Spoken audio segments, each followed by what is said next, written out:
अपनी पहचान जाहिर नहीं करना चाहता, लेकिन कसम खाकर कहता है कि इसकी हर बात सच है। लाइट्स बंद कर दीजिए, खिड़कियां बंद कर लीजिए और तैयार हो जाइए एक ऐसी कहानी के लिए जो आपको अंधेरे से आती आवाजों से डरना सिखा सकती है। अनिल रामपुर नाम के एक छोटे से गांव में रहता था, जो एक घने और प्राचीन जंगल से घिरा हुआ था।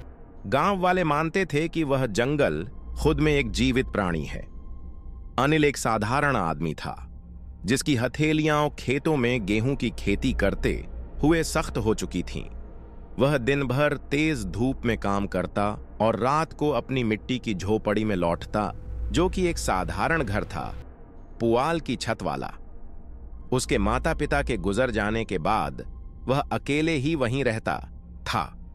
गांव के बुजुर्ग जंगल की कहानियां सुनाते, भटके हुए आत्माओं की जो पेड़ों के बीच भटकती रहती थीं और अनजान लोगों को बुलाकर उन्हें हमेशा के लिए गायब कर देती थीं। 20-22 साल का अनिल उन कहानियों को मुस्कुराकर सुनता, उन्हें बच्चों को डराने वाले किस्से समझता। वह वही मानता था जो उसकी आंखें देख सकें, उसके हाथ छू सकें। भूत प्रेत और अंधविश्वास में उसका यकीन नहीं था, लेकिन कुछ हफ्ते पहले सब कुछ बदल गया। अनिल ने रात को एक आवाज सुननी शुरू की। शुरू में बहुत धीमी, जैसे हवा में खोया एक कानाफूसी भरा नाम, अनिल अनिल। यह आवाज किसी जानी पहचानी सी लगती, लेकिन उसके साथ एक अजीब सिहरन भी होती। उसने इसे अनदेखा करना चाहा, सोचा शायद थकान है या पेड़ों की सरसराहट, लेकिन यह पुकार हर रात लौट आती, हमेशा तभी जब पूरा गांव नींद में डूबा होता। अनिल खिड़कियां, दरवाजे, आंगन सब देखता, लेकिन सिवाय अंधेरे और झींगुरों की आवाज के कुछ नजर नहीं आता। उसने एक दिया जलाकर सोना शुरू कर दिया, जो वह कभी नहीं करता था, जैसे मानो रोशनी उस डर को दूर रख सके जो उसके भीतर गहराता जा रहा था। तीसरी रात को वह आवाज ज्यादा साफ और ज्यादा जिद्दी हो गई। वह एक औरत की आवाज थी, नरम, लेकिन जैसे कोई गिड़गिड़ा रही हो, जरूरत में हो। अनिल पसीने में तर अपने बिस्तर से उठा।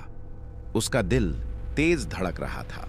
वह खुद को समझाता रहा कि यह सब उसकी कल्पना है, लेकिन अब वह आवाज जैसे किसी खास दिशा से आ रही थी, उस जंगल से जो उसके घर से कुछ ही दूरी पर शुरू होता था।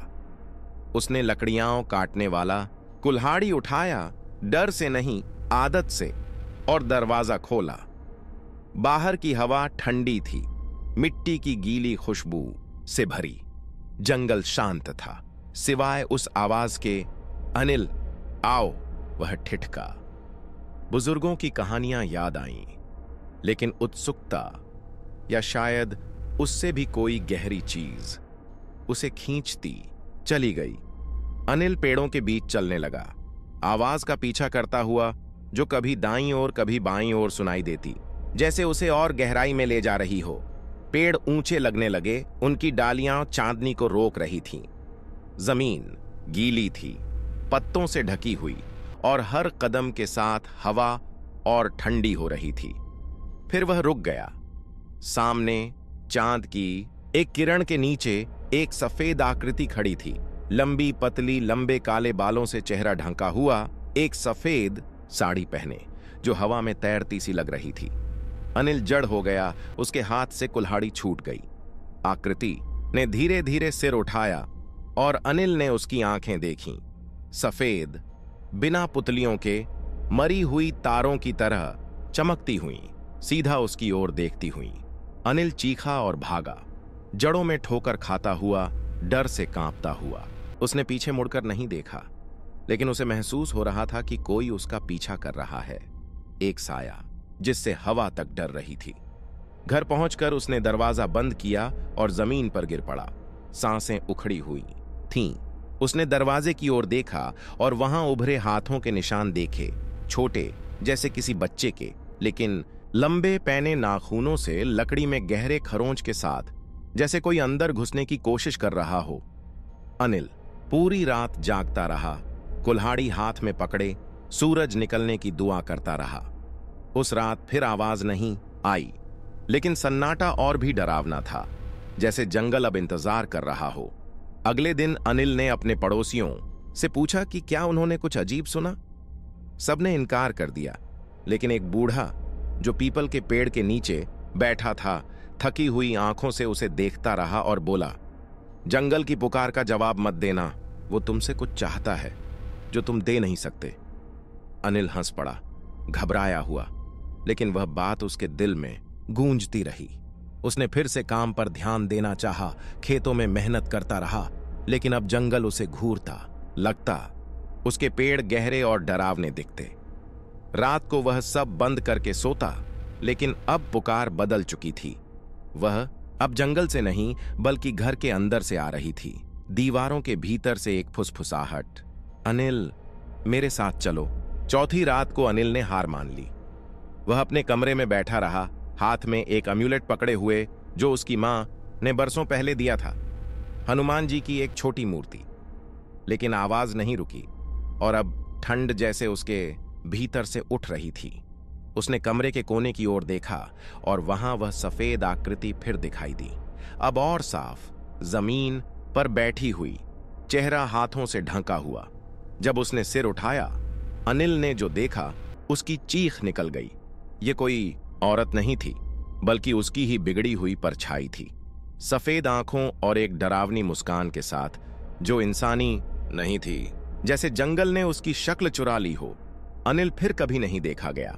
पड़ोसियों ने उसका घर खाली पाया, दरवाजा खुला हुआ था और दरवाजे पर वे ही खरोंच वाले निशान थे, अब और गहरे, जैसे कुछ आखिरकार अंदर आ गया हो। कुछ लोग कहते हैं कि जंगल उसे ले गया, कुछ कहते हैं कि वह अब भी वहीं है, अपने ही डर की गूंज में कैद।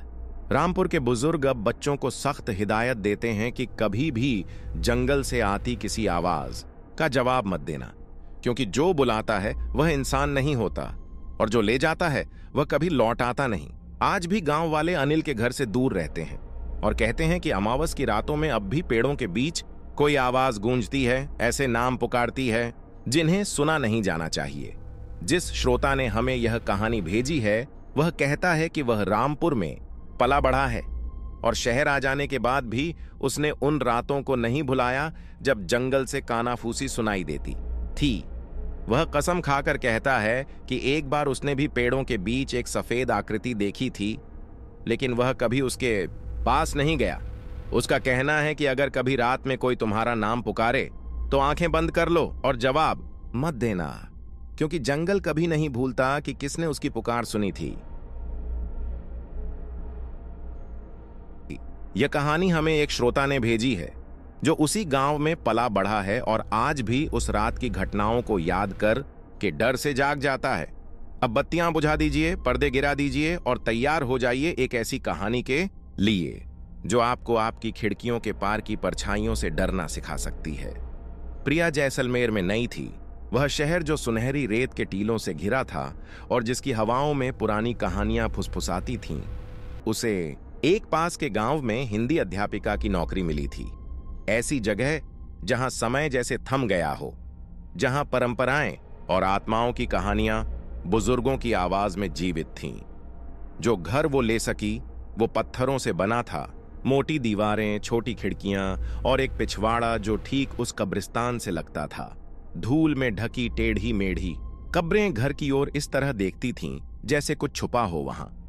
जब वह वहां रहने आई, गांव वालों ने चेतावनी दी, कोई ज्यादा दिन वहां टिकता नहीं, क्योंकि कब्रिस्तान उसे नहीं रहने देता। शहर में पढ़ी लिखी प्रिया इन बातों पर हंसी। उसके लिए अंधविश्वास सिर्फ बच्चों को डराने की कहानियां थी। उसने तय कर लिया था कि वह इस जगह को अपना घर बनाएगी। पहली रात जब प्रिया अपने सामान सजा रही थी, किताबें और कपड़े खोल रही थी, तभी उसने कुछ अजीब सुना। किसी बच्चे की हंसी दूर से आती हुई, जैसे पिछवाड़े के उस पार से आ रही हो। रात के 12 बजे थे और गांव में एकदम सन्नाटा था। न बच्चे खेलते, न कोई इंसानी आवाज। वह किताबों का ढेर थामे खड़ी रह गई और उस आवाज का स्रोत जानने की कोशिश करने लगी। घर का माहौल भारी लगने लगा, जैसे हवा में कोई अदृश्य बोझ हो। उसने खुद को समझाया कि यह थकान है या रेगिस्तानी हवा की शरारत। वह सोने चली गई, लेकिन नींद में भी वह सपने देखती रही। छोटी छोटी हथेलियां, दरवाजे और खिड़कियां खटखटाती हुई और धूल पर निशान छोड़ती हुई। दूसरी रात वही हंसी फिर से सुनाई दी, अब और तेज और पास, जैसे कब्रिस्तान की बाढ़ के पार से आ रही हो। प्रिया ने अनसुना करने की कोशिश की, लेकिन आवाजें उसके दिमाग में घुसती चली गईं। उसने घर के हर कोने की जांच की, दरवाजे बंद, खिड़कियां बंद, लेकिन कुछ भी नहीं मिला। जब वह उस खिड़की के पास पहुंची जो कब्रिस्तान की ओर खुलती थी, उसकी रीढ़ में सिहरन दौड़ गई, जैसे कोई उसे देख रहा हो। उसने धीरे से पर्दा हटाया। कांच के उस पार एक छोटी सी परछाई खड़ी थी, जिसकी आकृति धुंधली थी, जैसे चांदनी भी उसे छूने से कतरा रही हो। प्रिया ने जोर से पर्दा बंद कर दिया और दौड़कर कमरे में गई। वह खुद को समझाती रही कि यह सिर्फ एक भ्रम था, थकी हुई आंखों का धोखा, लेकिन उस स्थिर परछाई की छवि उसे भूल नहीं रही थी। तीसरी रात प्रिया ने फैसला किया कि वह डर का सामना करेगी। वह लकड़ी की कुर्सी पर बैठ गई, हाथ में चाय का प्याला जो धीरे धीरे ठंडा हो रहा था। उसकी नजरें कब्रिस्तान वाली खिड़की पर जमी थीं। उसने मेज पर एक लकड़ी का क्रॉस रखा, उसकी मां ने उसे दिया था, भले ही वह धार्मिक नहीं थी। रात के 2 बजे के करीब हंसी फिर से गूंजने लगी, इस बार व्यंग्यात्मक, जैसे कोई चुनौती दे रहा हो, जानता हो कि वह जाग रही है। प्रिया खड़ी हुई, हाथ में क्रॉस कसकर पकड़ा और धीरे धीरे पर्दा हटाया। परछाई अब और स्पष्ट थीं। एक छोटी आकृति, लंबे बालों से चेहरा ढंका हुआ, फटा पुराना कपड़ा पहने, जो हवा में तैरता सा लगता था। उसकी आंखें और जो कुछ उनकी जगह था, अंधेरे में अंगारों की तरह चमक रही थीं। फिर उस आकृति ने जोर से कांच पर चोट की और शीशे में दरारें फैल गईं, जैसे मकड़ी का जाला। प्रिया चीख पड़ी और पीछे हट गई, मेज से टकराकर गिर पड़ी। क्रॉस जमीन पर गिरकर टूट गया, जैसे किसी अदृश्य शक्ति ने उसे कुचल दिया हो। अब हंसी घर के अंदर से आने लगी थी, दीवारों से टकराकर गूंजती हुई, कई आवाजों में बदलती हुई, जैसे कोई डरावना कोरस गा रहा हो। प्रिया दरवाजे की ओर भागी, लेकिन कुंडी नहीं घूम रही थी, जैसे कोई बाहर से उसे रोक रहा हो। तभी उसने देखा, छोटी विकृत परछाइयां दीवारों पर रेंग रही थीं। उनकी आकृतियां धुएं की तरह बदल रही थीं। उनमें से एक के हाथ में एक पुरानी गुड़िया थी, कपड़े की बनी, चेहरा सिला हुआ, टेढ़े बटन जैसी आंखें जो जैसे पलक झपका रही थीं। गुड़िया जमीन पर गिरी और एक ठंडी स्पष्ट फुसफुसाहट सुनाई दी, रुको, हमारे साथ खेलो। प्रिया ने रसोई से चाकू उठाया, आंखों में आंसू भर आए और चिल्लाई कि उसे अकेला छोड़ दो। उसकी आवाज पूरे घर में गूंज गई और परछाइयां रुक गईं। जो सन्नाटा आया वह इतना भारी था कि उसकी सांसें थम गईं। उसने फिर से दरवाजा खींचा। इस बार वह खुल गया जैसे कुछ था ही नहीं। प्रिया रेगिस्तान में दौड़ पड़ी। तेज हवा उसके चेहरे को चीर रही थी और वह एक पड़ोसी के घर पहुंची, दरवाजा पीटती हुई, बिलखती हुई। अगले दिन उसने गांव के एक पंडित को बुलाया, जिसने घर में पूजा की, धूप जलाया, नमक छिड़का और मंत्र पढ़े आत्माओं को शांत करने के लिए। उसने बताया कि कब्रिस्तान उन बच्चों की आत्माओं का घर है जो सदियों पहले एक त्रासदी में मारे गए थे, अकेलेपन और क्रोध में फंसी आत्माएं।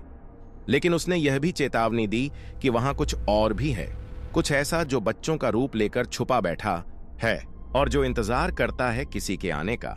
प्रिया ने उसी दिन गांव छोड़ दिया, बिना कुछ लिए। गांव वाले कहते हैं कि आज भी रात में वह हंसी सुनाई देती है, कब्रों के बीच गूंजती हुई। कोई उस घर में ज्यादा दिन नहीं टिकता। कुछ लोग कहते हैं कि उन्होंने कब्रिस्तान में छोटी परछाइयां नाचते हुए देखी हैं, टूटे खिलौने पकड़े हुए, उनकी हंसी रेगिस्तानी हवा में घुलती हुई। और कुछ मानते हैं कि असली डर बच्चे नहीं, बल्कि वह शक्ति है जो उनके पीछे छुपी है, जो देखती है, इंतजार करती है और कभी नहीं भूलती। आज भी गांव में कोई भी सूर्यास्त के बाद उस घर के पास नहीं जाता। बच्चों को सिखाया जाता है कि कब्रिस्तान के पास कभी मत खेलो, क्योंकि वह हंसी खेल की नहीं होती। प्रिया ने यह कहानी कभी किसी को नहीं बताई, सिर्फ एक दोस्त को, जिसने हमें यह भेजा। अब वह किसी और शहर में रहती है, लेकिन कहती है कि आज भी उसे उस घर के सपने आते हैं। दर की खिड़की, और वे लाल आंखें जो उसे देख रही थीं। कुछ रातों में जब हवा तेज चलती है, वह कसम खाती है कि वह हंसी फिर से सुनाई देती है, जैसे वो परछाइयां अब भी उसे बुला रही हों वापस आने के लिए। और सम्मानित व्यक्ति उस रात ऐसे कुछ से टकराया जिसे कोई भी मंत्र रोक नहीं सका। यह कहानी हमें एक प्रत्यक्षदर्शी ने भेजी है जो उस मनहूस रात वहीं मौजूद था। अब अपनी बत्तियां बुझा दीजिए, सांसें रोक लीजिए और तैयार हो जाइए एक ऐसी कहानी के लिए जो आपको उन परछाइयों से डरना सिखाएगी जो इस दुनिया के परे मौजूद हैं। राज खजुराहो नामक गांव का आध्यात्मिक नेता था। वह गांव जहां आज भी पुरानी परंपराएं लोगों की जिंदगी पर शासन करती थीं और जहां के लोग उसे श्रद्धा की नजरों से देखते थे। उसके किए गए अनुष्ठानों से कई परिवारों को शांति मिली थी। ऐसे घर जहां दरवाजे अपने आप खुलते बंद होते थे, अंधेरे में अनजानी आवाजें गूंजती थीं। कुछ महीने पहले गांव के एक परिवार ने उससे मदद की गुहार लगाई। वे डरे हुए थे। रात में दरवाजे खुद ब खुद खुलते बंद होते, अजीब भाषा में फुसफुसाहटें गूंजती थीं और एक ठंडी परछाई जैसे हर वक्त उनका पीछा करती थी। उनकी सबसे छोटी बेटी, केवल 7 साल की, कहती थी कि एक काली आकृति हर रात उसके कमरे के कोने में खड़ी रहती है और उसे घूरती रहती है। वर्षों तक पूजा और हवन कर चुके राज ने वादा किया कि वह एक अग्निशुद्धि अनुष्ठान से इस आत्मा को मुक्ति दिलाएगा और घर में शांति वापस लाएगा। अनुष्ठान सूर्यास्त के समय निर्धारित किया गया। वही वक्त जब कहा जाता है कि जीवितों और मृतकों की दुनिया के बीच की परत सबसे पतली होती है। राज ने घर के बाहर एक वेदी सजाई, गेंदे के फूलों से बना जटिल मंडल, अगरबत्तियां जिनकी मिठास हवा में घुली हुई थी और एक छोटी सी पवित्र अग्नि जो हवन का केंद्र बनने वाली थी। उसने जमीन पर लाल चूर्ण से एक यंत्र बनाया, एक पवित्र चिन्ह जो बुरी शक्तियों से रक्षा करता है, और वेदी के चारों ओर नमक की एक रेखा खींची, एक परिधि जो बेचैन आत्माओं को बाहर रखती है। परिवार के सदस्य रुद्राक्ष की माला थामे खड़े थे, चेहरों पर भय, और छोटी लड़की अपनी मां से चिपकी कांप रही थी। राज ने मंत्रों का जाप शुरू किया। उसकी आवाज पूरे गांव में गूंजने लगी, जैसे वह आने वाले अंधकार को चुनौती दे रहा हो। जैसे ही सूरज पहाड़ियों के पीछे छिपा, वातावरण बदलने लगा। हवन की अग्नि की लपटें टिमटिमाने लगीं, जैसे कोई अदृश्य हवा उन्हें बुझाने की कोशिश कर रही हो, जबकि चारों ओर एकदम सन्नाटा था। पास की एक दीपक गिर पड़ी, उसका तेल आग पकड़ गया और घर की दीवार पर टंगा एक आईना चटक गया। उसकी आवाज बिजली जैसी गूंज उठी। परिवार धीरे धीरे प्रार्थनाएं करने लगा। उनकी आंखों में भय समा गया था, लेकिन राज डटा रहा। उसकी आवाज दृढ़ थी। वह इस अनुष्ठान को पूरा करना चाहता था। तभी एक आवाज हवा में गूंजी, एक भयानक गैर इंसानी आवाज जो किसी गहरे खड्ड से आती प्रतीत हो रही थी। उसमें ऐसा क्रोध था कि खून जम जाए। छोटी लड़की चिल्लाई, आग की ओर इशारा करते हुए बोली कि उसे लपटों में आंखें दिख रही हैं, ऐसी आंखें जो उसे घूर रही थीं। परिवार अनुष्ठान रोकने की गुहार करने लगा, लेकिन राज ने हाथ उठाकर उन्हें शांत रहने को कहा। उसकी आवाज कांप रही थी, लेकिन उसने कहा कि आत्मा विरोध कर रही है और अगर अनुष्ठान अधूरा रहा तो घर को कभी शांति नहीं मिलेगी। उसने और अगरबत्ती अग्नि में डाली और तभी कुछ असंभव हुआ। आग हरे रंग की हो गई और ऐसे धड़कने लगी जैसे वह जीवित हो। उसकी लपटें ऐसे नाच रही थीं जैसे उनमें विकृत चेहरों की छाया हो। खुली हुई मुंह, लेकिन बिना आवाज के चिल्लाहट। तभी घर का दरवाजा जोर से बंद हुआ और हवन की अग्नि अचानक बुझ गई। अंधेरा इतना घना हो गया कि दीपकों की रोशनी तक निगल ली गई। जब किसी ने एक दिया जलाया, राज एक कोने में खड़ा दिखा। उसका चेहरा पीला, आंखें फटी हुई और हाथ कांप रहे थे। उसने धीमी आवाज में कहा, यह कोई साधारण भूत नहीं है, यह कोई पुरानी प्राचीन शक्ति है, शायद कोई प्रतिशोधी प्रेत या फिर कुछ ऐसा जो इस दुनिया का है ही नहीं। अगले कुछ दिनों में राज पूरी तरह बदल गया। वह घर से बाहर निकलना बंद कर चुका था, किसी से मिलना नहीं चाहता था और ऐसी आवाजें सुनता था जो किसी और को सुनाई नहीं देती थीं। उसके घर में अजीब घटनाएं होने लगीं। चाकू दीवार में ढंसा मिला। मंत्रों की किताब एक ऐसे पृष्ठ पर खुली मिली जिसमें अजनबी लाल चिन्ह थे, जैसे खून से लिखे गए हों।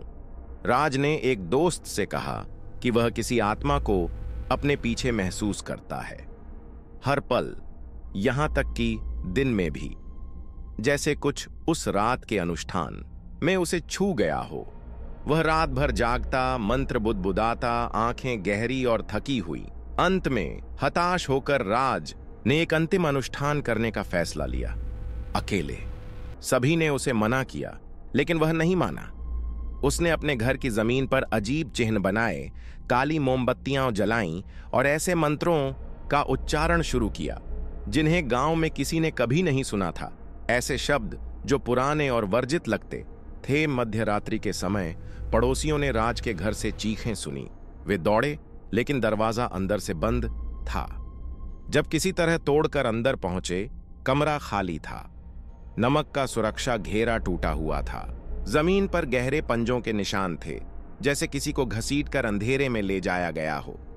मोमबत्तियां बुझ चुकी थीं और हवा में गंध थी, सल्फर जैसी। राज कभी नहीं मिला। गांव वालों ने उस घर को छोड़ दिया और मंदिर जहां राज पूजा करता था उसे जंजीरों से बंद कर दिया गया। कुछ कहते हैं कि वह आत्मा उसे अपने साथ ले गई और कुछ मानते हैं कि वह आज भी कहीं फंसा है, एक ऐसी जगह में जो हमारी समझ से परे है। गांव के बुजुर्ग आज भी चेतावनी देते हैं, कभी किसी ऐसी शक्ति को शांत करने की कोशिश मत करो जो शांति नहीं चाहती। आज तक कोई भी सूरज ढलने के बाद राज के घर के पास नहीं जाता और कहते हैं कि जमीन पर वो निशान आज भी दिखते हैं, जैसे कोई अब भी बाहर निकलने की कोशिश कर रहा हो। वह परिवार गांव छोड़ गया, लेकिन वह लड़की, अब एक किशोरी, कहती है कि वह आज भी सपनों में हरी आंखें देखती है, आंखें जो उसे उस आग से घूरती हैं जो कभी बुझती नहीं। उसका मानना है कि राज ने उस शक्ति को ललकारने की कीमत चुकाई जिसे कभी छेड़ना ही नहीं चाहिए था।